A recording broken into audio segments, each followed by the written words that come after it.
जानवर जैसा जीवन व्यतीत करना होता है, ये हमारे यहां अच्छा शुभ अच्छा माना जाता था। बच्चों का विवाह कर देना छोटे छोटे। तो ऐसे में जहां ये सब समस्याएं थी वहीं पर वो लोग चल रहे थे प्रोग्रेसिव थॉट्स के साथ।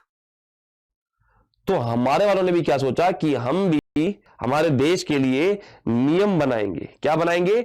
नियम बनाएंगे, और उसको अनुशासन के साथ फॉलो किया जाएगा, जिससे हमारा समाज भी क्या बनेगा? प्रोग्रेसिव बनेगा और इक्वल बनेगा, समान बनेगा। और हमने इन्हीं नियमों को क्या नाम दे दिया है? इन्हीं नियमों से बनाई हुई बुक को क्या नाम दे दिया बच्चों? इन्हीं नियमों से बनाई हुई किताब को हमने नाम दे दिया संविधान का। नियम की किताब ही तो है भाई, एक रूल बुक ही तो है। कौन कितना काम करेगा, कैसे काम करेगा, क्या लिमिटेशंस होंगी, तो सब यही तो बताया हुआ है उसमें। तो इसी नियम की किताब को हमने क्या नाम दे दिया? संविधान का। तो सवाल पूछा जाए कि क्यों है, तो to make our society progressive and equal. हमारे समाज को प्रगतिशील और समान बनाने के लिए हमने इस संविधान का निर्माण किया है। देख लीजिए आप, जब आप आगे बढ़ेंगे पॉलिटी में तो आपको पढ़ाऊंगा मूल अधिकार, जहां आर्टिकल 14 से आर्टिकल 18 तक दिया हुआ है समानता का अधिकार या राइट टू इक्वलिटी। अस्पृश्यता का अंत आर्टिकल 17, उपाधियों का अंत आर्टिकल 18। समाज में क्या होनी चाहिए? समाज में समानता होनी चाहिए। ये सब जो प्रोविजंस है, ये सब जो प्रावधान है, आपको संविधान में स्पष्ट रूप से दिख भी जाएंगे जब आप एंटर करेंगे संविधान में तब। तो संविधान क्या है? तो एक ऐसा दस्तावेज है जो किसी भी शासन को वैधता प्रदान करता है, और कब तक? जब तक वो शासन उसके अनुसार काम कर रहा है। क्यों है? तो हमारे समाज को क्या प्रगतिशील और समान बनाने के लिए। और यही चीजें आप कहां देखेंगे? हमारे संविधान के प्रावधानों में भी स्पष्ट रूप से देखेंगे। क्लियर है? रटना नहीं है कुछ भी, समझो चीजों को। एक बार नहीं, दो बार देखो क्लास को, कोई दिक्कत नहीं, रटना नहीं है। संविधान क्या है और संविधान क्यों है, ये दोनों चीजें अब आपको एकदम स्पष्ट होनी चाहिए। क्लियर है? शुरू करें, अब आगे बढ़ते हैं। अब आप लोगों का क्या है, अगला टॉपिक क्या है बच्चों? तो अगला टॉपिक देखिए फटाफट। अगला टॉपिक है आपका संविधान का निर्माण। ये देखिए यहां पर दिया हुआ है, अगला टॉपिक आप लोगों का संविधान का निर्माण। संविधान का निर्माण, और इसके तहत दो टॉपिक पढ़ेंगे आप, संविधान सभा का गठन और दूसरा है संविधान के स्रोत या फिर सोर्सेस ऑफ कॉन्स्टिट्यूशन। तो अब आते हैं हम संविधान के निर्माण के ऊपर। अब कहां आएंगे? तो संविधान के निर्माण पर आते हैं हम बच्चों। संविधान का निर्माण करना है। अब संविधान क्या है? संविधान क्या है भाई बताइए? अभी तो कहा था मैंने आप थोड़ी देर पहले। नहीं नहीं नहीं नहीं, भारी भरकम शब्द अगर सोच रहे हो तो मत सोचो, भारी भरकम शब्द सोच रहे हो तो मत सोचो। किताब है, अभी कहा है मैंने 5-6 बार, किताब है। क्या है? किताब है। अब किसी किताब को लिखने से पहले क्या चाहिए? किसी किताब को लिखने से पहले क्या चाहिए बताइए? अब मुझे पता है कि पेन, कॉपी, रिफिल, क्या ये सब फालतू की बातें माइंड में आ रही होंगी, ये सब माइंड में नहीं लानी है। कॉपी, रिफिल, पेन ना, पहले चाहिए एक राइटर। एक किताब लिखने के पहले क्या चाहिए? तो एक चाहिए राइटर, लेखक चाहिए पहले। अब तो सब एग्री करेंगे ना लेखक के साथ, तो मेरे लेखक चाहिए। तो संविधान को लिखने वाला भी कोई ना कोई लेखक होगा। तो वो लेखक कौन है? तो वो लेखक है, अब संविधान भी एक किताब है तो ऑब्वियसली बात है उसको भी लिखने वाला कोई ना कोई लेखक होगा। तो वो कौन है? तो वो लेखक है संविधान सभा। कौन है? संविधान सभा। संविधान सभा या कॉन्स्टिट्यूएंट असेंबली या फिर कॉन्स्टिट्यूएंट असेंबली या फिर कॉन्स्टिट्यूएंट असेंबली। ठीक है? तो मैंने आपसे कहा संविधान का निर्माण करने वाले लेखक का नाम क्या है? संविधान सभा है। तो पहले लेखक आता है कि किताब आती है? पहले लेखक आता है कि किताब आती है? तो पहले लेखक आता है। तो पहले संविधान आएगा कि संविधान सभा आएगी? पहले संविधान आएगा कि संविधान सभा आएगी बॉस? तो पहले संविधान सभा आएगी, फिर जब संविधान सभा आ जाएगी, लेखक आ जाएगा, तो वो क्या बनाएगा? वो संविधान को बनाएगा, वो किताब लिखेगा। क्लियर है? तो लेकर आते हैं संविधान सभा को। तो लेकर आते हैं पहले संविधान सभा को, जब वो आ जाएगा तो फिर संविधान अपना बन जाएगा। ठीक है? तो आइए सर शुरू करते हैं आपका संविधान सभा का गठन। बच्चों फर्स्ट वर्ल्ड वॉर कब हुआ था? फर्स्ट वर्ल्ड वॉर हुआ था 1914 में। प्रथम विश्व युद्ध कब हुआ था? तो प्रथम विश्व युद्ध हुआ था 1914 में। और सेकेंड वर्ल्ड वॉर कब हुआ था? सेकेंड वर्ल्ड वॉर हुआ था 1939 में। द्वितीय विश्व युद्ध कब हुआ था? तो द्वितीय विश्व युद्ध हुआ था 1939 में या फिर 1939 में। जैसे ही सेकेंड द्वितीय विश्व युद्ध कब हुआ था? तो द्वितीय विश्व युद्ध हुआ था 1939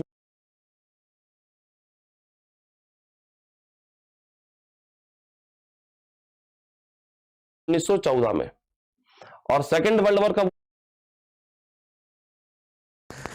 तो आइए सर शुरू करते हैं आपका संविधान सभा का गठन। बच्चों फर्स्ट वर्ल्ड वॉर कब हुआ था? फर्स्ट वर्ल्ड वॉर हुआ था 1914 में। प्रथम विश्व युद्ध कब हुआ था? तो प्रथम विश्व युद्ध हुआ था 1914 में। और सेकेंड वर्ल्ड वॉर कब हुआ था? सेकेंड वर्ल्ड वॉर हुआ था 1939 में। द्वितीय विश्व युद्ध कब हुआ था? तो द्वितीय विश्व युद्ध हुआ था 1939 में या फिर 1939 में। जैसे ही सेकेंड वर्ल्ड वॉर की शुरुआत होती है 1939 में, जैसे ही सेकेंड वर्ल्ड वॉर की शुरुआत होती है 1939 में, अंग्रेज क्या करते हैं? अंग्रेज भारतीयों का भी नाम इस युद्ध में धकेल देते हैं कि भारत भी इस युद्ध में हमारे साथ है। गौर से समझिएगा इस चीज को, मैंने क्या कहा। जैसे ही सेकेंड वर्ल्ड वॉर की शुरुआत होती है, अंग्रेज क्या करते हैं? अंग्रेज भारतीयों का भी नाम इस युद्ध में धकेल देते हैं कि भारत भी इस युद्ध में हमारे साथ है। कांग्रेसी जो थे वो हो गए गुस्सा, बोले ये कौन सी बदतमीजी, मतलब हमसे बिना पूछे, हमसे बिना सलाह किए तुमने भारत का नाम कैसे डिक्लेयर कर दिया? भाई भारत तुम्हारे साथ है इस युद्ध में, हम तो साथ नहीं तुम्हारे, हम तुम्हारे साथ नहीं है। तुमने हमसे बिना पूछे, हमसे बिना सलाह लिए ऐसा निर्णय क्यों किया?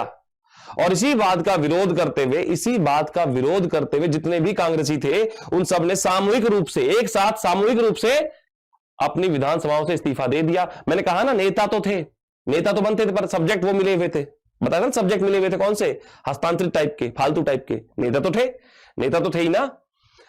तो जितने भी कांग्रेस के नेता थे इन सब ने क्या किया? एक साथ सामूहिक रूप से इस्तीफा दे दिया विधानसभाओं से।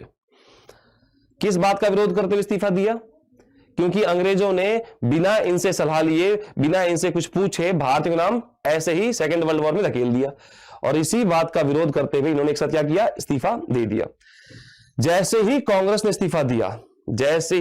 ने इस्तीफा दिया, भारत में एक दूसरी बहुत बड़ी पार्टी हुआ करती थी बच्चों, भारत में एक दूसरी बहुत बड़ी पार्टी हुआ करती थी, इसका नाम था मुस्लिम लीग। क्या नाम था? मुस्लिम लीग। इस पॉलिटिकल पार्टी ने क्या किया? जिस दिन कांग्रेस ने इस्तीफा दिया उसी दिन को इस पॉलिटिकल पार्टी यानी कि मुस्लिम लीग ने मनाया क्या? मुक्ति दिवस। क्या मनाया? मुक्ति दिवस मनाया। क्या मनाया? मुक्ति दिवस। कि आज भारत की कांग्रेसियों से मुक्ति हो गई है, आज भारत की कांग्रेसियों से मुक्ति हो गई। एक ये चाहते थे भारत की कांग्रेसियों से मुक्ति, और एक आज ये सरकार जो सामने है ये चाहती भारत कांग्रेस मुक्त हो जाए। तो उनको तो सफलता मिल गई थी, और अगर कांग्रेस इसी तरह चलते रही तो इनको भी जल्दी सफलता मिल जाएगी, कांग्रेस मुक्त भारत हो ही जाएगा जिस हिसाब से चल रहे हैं। तो मैंने आपसे कहा बच्चों, जैसे ही सामूहिक रूप से कांग्रेस ने इस्तीफा दिया उसी दिन को मुस्लिम लीग ने क्या मनाया? मुक्ति दिवस। और यह दिन कौन सा था? यह दिन था बच्चों 22 दिसंबर, 22 ऑफ दिसंबर 1939 का। क्यों भाई? भारत की ही दो बड़ी पार्टियां, एक कांग्रेस एक मुस्लिम लीग, एक को नुकसान होने पर दूसरी खुशी क्यों मना रही है भाई? एक को नुकसान पहुंचने पर दूसरी खुशी क्यों मना रही है? क्योंकि बच्चों इस समय तक आते आते मुस्लिम लीग की डिमांड हो चुकी थी सेपरेट पाकिस्तान की या फिर पृथक पाकिस्तान की। तो ये कांग्रेस की डिमांड क्या थी? भारत का कभी विभाजन नहीं होना चाहिए। तो चूंकि दोनों की मांगे एक दूसरे के एंटी हो चुकी थी, तो दोनों पॉलिटिकल पार्टी भी क्या थी? एक दूसरे के विरोधी हो चुकी थी। यही कारण था कि जैसे इसने इस्तीफा दिया, इसने क्या मनाया? मुक्ति दिवस की घोषणा करी। अब भाई कांग्रेस सारे इस्तीफा देके चले गए। अब कांग्रेस ने जैसे इस्तीफा दिया, अंग्रेजों की सरकार पर काफी प्रेशर आया। कारण क्या था? कारण यह था कि उस समय कांग्रेस ही भारत हुआ करता था और भारत ही कांग्रेस हुआ करता था। मैंने ये शब्द बहुत सोच समझ के बोला है, भारत ही कांग्रेस था, कांग्रेस ही भारत था बच्चों। क्योंकि उस समय सभी जितने भी आपके सामने आज पॉलिटिकल पार्टीज हैं, सब किसके भाग थे? वो सब कांग्रेस के भाग थे। तो ऐसे में अंग्रेजों को लगा कि अगर इस कांग्रेस का साथ नहीं मिला सेकेंड वर्ल्ड वॉर में, तो होगा क्या? होगा ये कि जो हमारे विरुद्ध युद्ध लड़ रहा है, अंग्रेजों के विरुद्ध कौन लड़ रहा था? वो था जापान। और जापान बहुत ही ज्यादा पावरफुल कंडीशन में था उस समय। तो अंग्रेजों को क्या लगा कि यदि जापान को पता चल गया कि भारत इस युद्ध में भारत हमारे साथ नहीं है, भारत हमारे साथ नहीं है, तो उनके लिए, जापान के लिए हमें यहां से खदेड़ना काफी आसान हो जाएगा। अगर उनको यह भनक पड़ गई कि कांग्रेसी हमारे साथ नहीं है, तो उनके लिए हमें, यानी कि किनको, अंग्रेजों को यहां से खदेड़ना काफी आसान हो जाएगा। और अगर हमें वो यहां से निकाल देते हैं, सफलता पा लेते हैं निकालने में, तो हमारे हाथ से एक सोने की चिड़िया के समान उपनिवेश चला जाएगा। और इस काम में लगे भी हुए थे सुभाष चंद्र बोस, तो इस काम में लगे भी हुए थे ना बच्चों, जा जाके दुनिया भर में हेल्प मांग रहे थे वो। तो ऐसे में कांग्रेस का साथ बहुत जरूरी हो गया, किसके लिए? अंग्रेजों के लिए। और इसीलिए इन अंग्रेजों ने जो रूठ कर चले गए थे, इनको मनाने के लिए सबसे पहली बार भेजा 1940 में। क्या भेजा 1940 में? तो ये आया अगस्त प्रस्ताव। कौन सा प्रस्ताव आया बच्चों?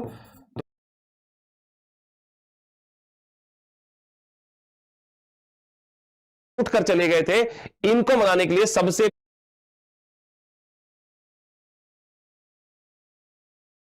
थे वो। तो ऐसे में कांग्रेस का साथ बहुत जरूरी हो गया, किसके लिए? अंग्रेजों के लिए। और इसीलिए इन अंग्रेजों ने जो रूठ कर चले गए थे, इनको मनाने के लिए सबसे पहली बार भेजा 1940 में। क्या भेजा 1940 में? तो ये आया अगस्त प्रस्ताव। कौन सा प्रस्ताव आया बच्चों? तो ये आया अगस्त प्रस्ताव, या फिर अगस्त रेजोल्यूशन, या फिर अगस्त रेजोल्यूशन, या फिर अगस्त रेजोल्यूशन। कब आया था? यह आया था बच्चों 8 अगस्त 1940 को। कब आया था? 8 अगस्त 1940 को, इसलिए इसका नाम पड़ा अगस्त प्रस्ताव। इस समय वॉयसराय हुआ करते थे भारत के, कौन? Lord Linlithgow. कौन हुआ करते थे? लॉर्ड लिनलिथगो साहब। ये आए मनाने के लिए। इन्होंने एक तरफ बैठाया कांग्रेस को, एक तरफ बैठाया मुस्लिम लीग। लॉर्ड लिनलिथगो साहब ये आए मनाने के लिए। इन्होंने एक तरफ बैठाया कांग्रेस को, एक तरफ बैठाया मुस्लिम लीग को। कांग्रेस को बोले कि एक बार कांग्रेसियों तुम हमारा साथ दे दो सेकेंड वर्ल्ड वॉर में, जो भी साहब ये आए मनाने के लिए। इन्होंने एक तरफ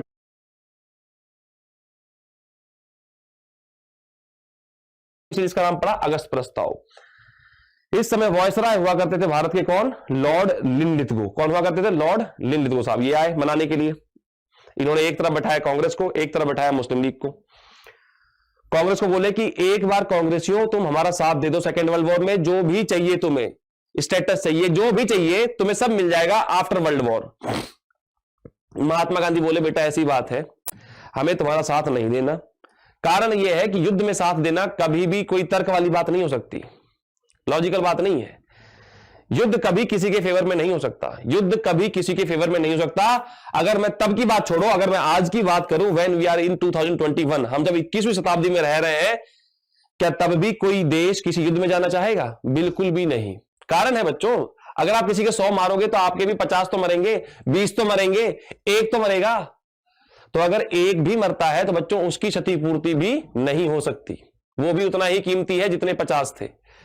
तो ऐसे में युद्ध कभी किसी के फेवर में नहीं हो सकता। और दूसरी ओर जहां पैसा देश खर्च कहां पर करते हैं आजकल? शिक्षा, स्वास्थ्य, लोक कल्याण पर, रोजगार पर।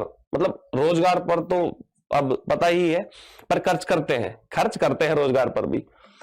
जहां यहां पैसा खर्च होता है, अगर युद्ध जैसी स्थिति होगी, अगर वॉर जैसी कंडीशंस होंगी, तो पैसा कहां खर्च होगा?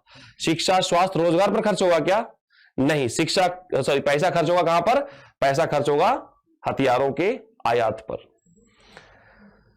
हथियार खरीदे जाएंगे ज्यादा से ज्यादा, ना कि शिक्षा पर बल दिया जाएगा, ना कि स्वास्थ्य पर, ना कि रोजगार पर, ना साइंस टेक पर।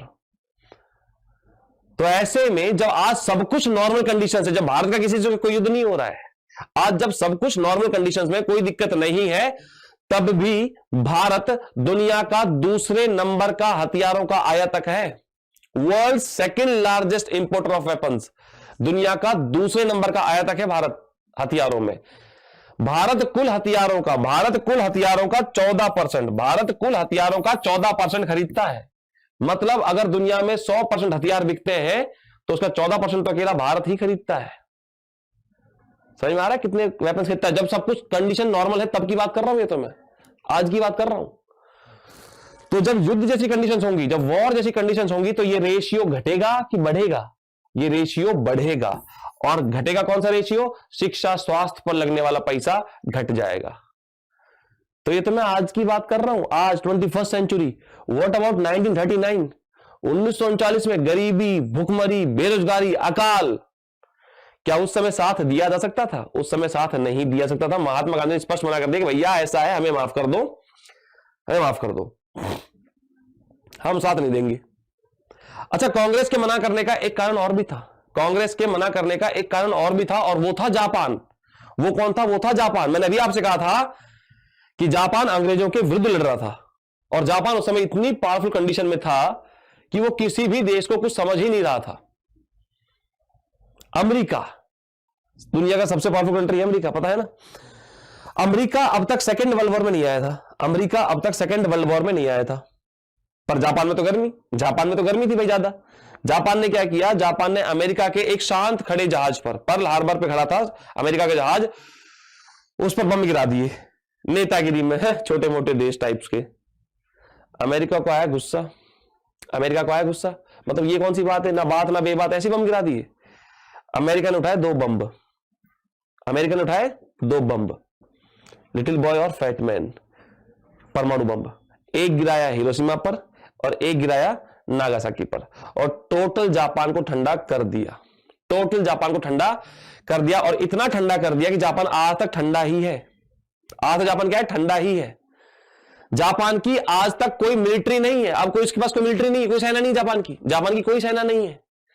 जापान अपनी सुरक्षा के लिए निर्भर करता है किस पर? अमेरिका पर। जापान हर साल अमेरिका को पैसा पे करता है अपनी सुरक्षा करने के लिए। मतलब अगर भारत को जापान से युद्ध करना है तो भारत को किससे युद्ध करना होगा? भारत को अमेरिका से युद्ध करना होगा। मतलब भारत को युद्ध ही नहीं करना है ना भाई। अपना एक अपनी भी तो कोई बात होती है ना, अमेरिका से मतलब ठीक है ये चीज। तो ये जापान जो अमेरिका को कुछ नहीं समझ रहा था, भारतीयों को क्या लग रहा था कि अगर उसे पता चल गया जापान को कि इनके साथ हम भी हैं, हमें तो एकदम रंगेन देंगे, हमें तो एकदम वो कुचल देंगे। ना ना भैया, ना ना ना ना। कांग्रेस ने स्पष्ट मना कर दिया कि भैया हमें माफ करो, हमें तो बिल्कुल माफ करो, हम आपका साथ नहीं दे सकते, बिल्कुल भी नहीं दे सकते आपका साथ। और इस अगस्त प्रस्ताव से अपने आप की दूरी बनाने के लिए, इस अगस्त प्रस्ताव से अपने आप को दूर दिखाने के लिए, और सेकेंड वर्ल्ड वॉर से भी अपने आप को दूर दिखाने के लिए, ताकि कहीं जापान ना देख ले इस चीज को कि हम साथ में इसके टाइप्स के ऐसा है, अपने आप को इस अगस्त प्रस्ताव से दूर और सेकेंड वर्ल्ड वॉर से दूर दिखाने के लिए कांग्रेस ने शुरू कर दिया अपना क्या? कांग्रेस ने शुरू कर दिया अपना व्यक्तिगत सत्याग्रह। कौन सा? व्यक्तिगत सत्याग्रह। व्यक्तिगत सत्याग्रह शुरू कर दिया अपना। और ये व्यक्तिगत सत्याग्रह शुरू कब किया गया था? ये शुरू किया गया था बच्चों 17 अक्टूबर 1940 को। कब किया गया था? 17 अक्टूबर 1940 को। और शुरू किया कहां से गया था? तो बच्चों महाराष्ट्र। कहां? महाराष्ट्र के पवनार आश्रम से। कहां से? महाराष्ट्र के पवनार आश्रम से इसको शुरू किया गया था। महाराष्ट्र के पवनार आश्रम से व्यक्तिगत सत्याग्रह शुरू किया गया था। और व्यक्तिगत सत्याग्रह में जो सबसे पहले सत्याग्रही बने वो थे आचार्य विनोबा भावे साहब। इसको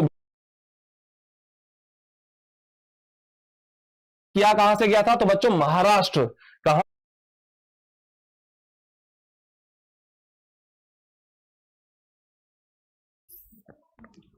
शुरू कर दिया अपना। और ये व्यक्तिगत सत्याग्रह शुरू कब किया गया था? ये शुरू किया गया था बच्चों 17 अक्टूबर 1940 को। कब किया गया था? 17 अक्टूबर 1940 को। और शुरू किया कहां से गया था? तो बच्चों